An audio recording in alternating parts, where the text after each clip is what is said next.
There are many traditions regarding marriage in Scotland, including the woman popping the question during a leap year.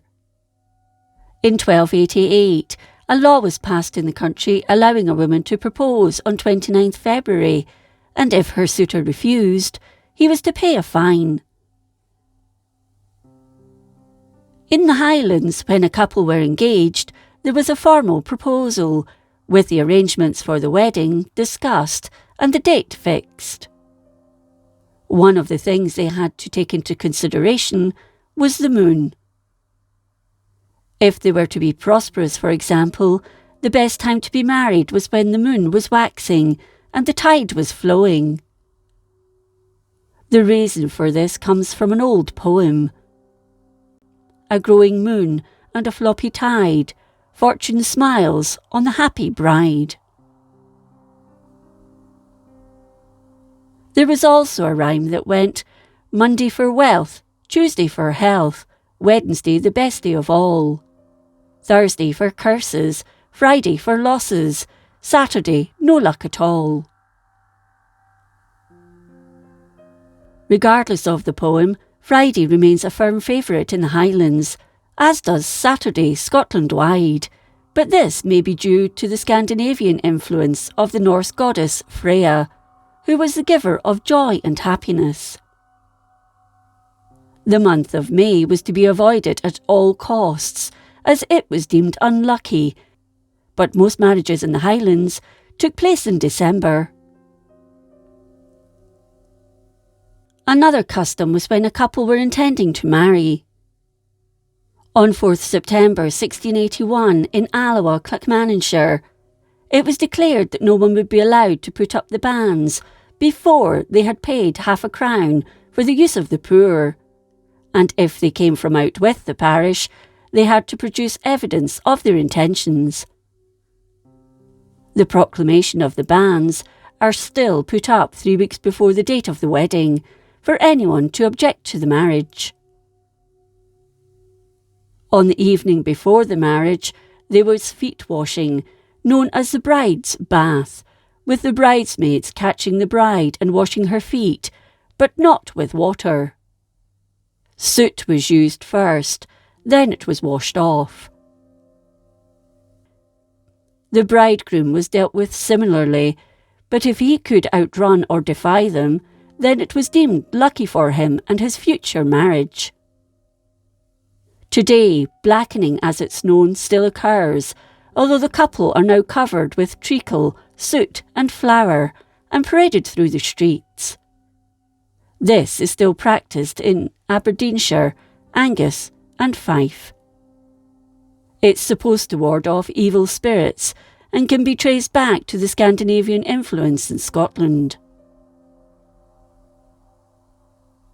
It was also considered lucky that the bride and bridegroom sleep the night before in separate houses.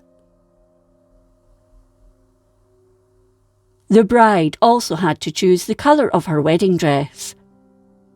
A traditional poem states, "Married in white, you have chosen all right. Married in grey, you will go far away. Married in black, you'll wish yourself back. Married in red, you'd better be dead. Married in green, ashamed to be seen. Married in blue, you'll always be true. Married in pearl, you'll live in a whirl. Married in yellow, ashamed of the fellow. Married in brown, you'll live out of town. Married in pink, your spirits will sink." Another custom relates to the dress.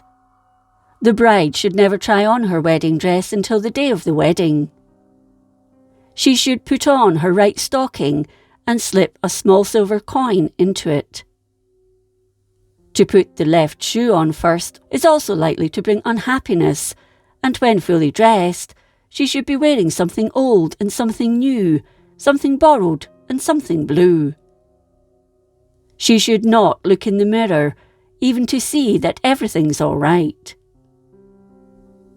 On leaving her home, the bride must put her right foot first. In the Borders, it's seen as lucky to have a sprig of heather in the bouquet. Once the bride is in her mode of transport to get to her wedding venue, it's traditional for the father to throw a handful of coins onto the street before they leave. This is known as the scramble.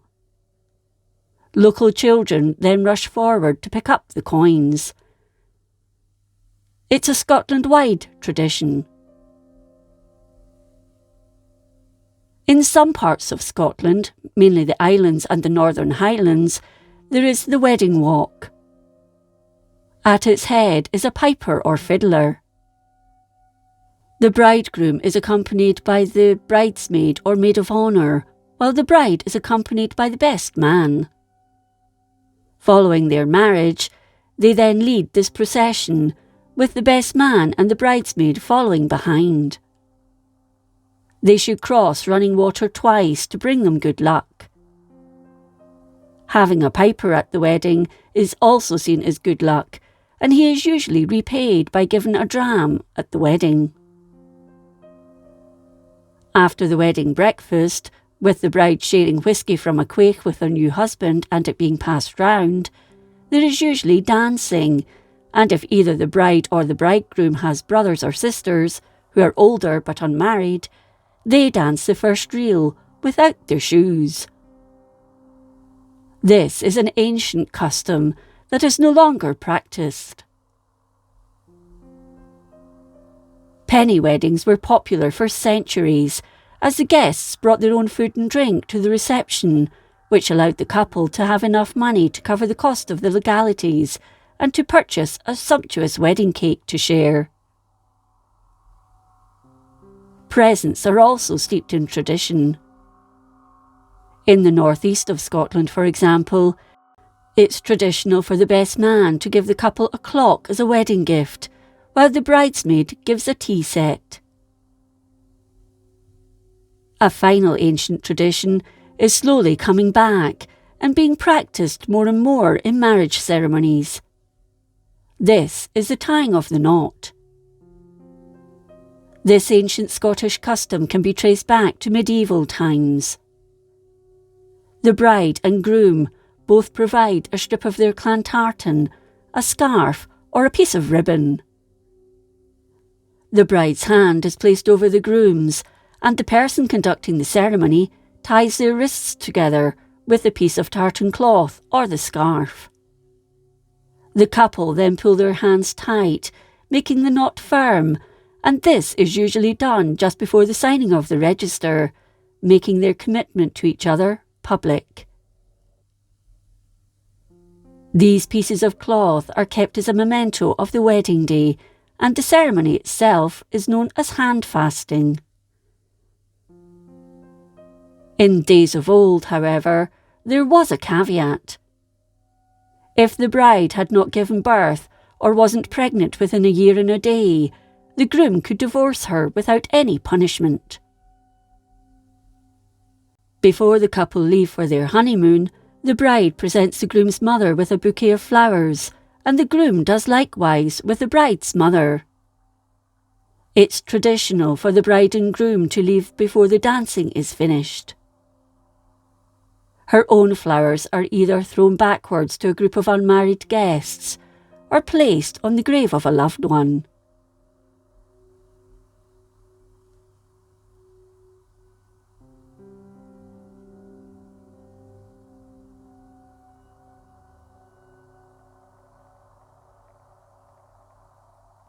If you enjoyed this episode of Scotland's History, please like, comment and subscribe. Until next time, thank you for watching.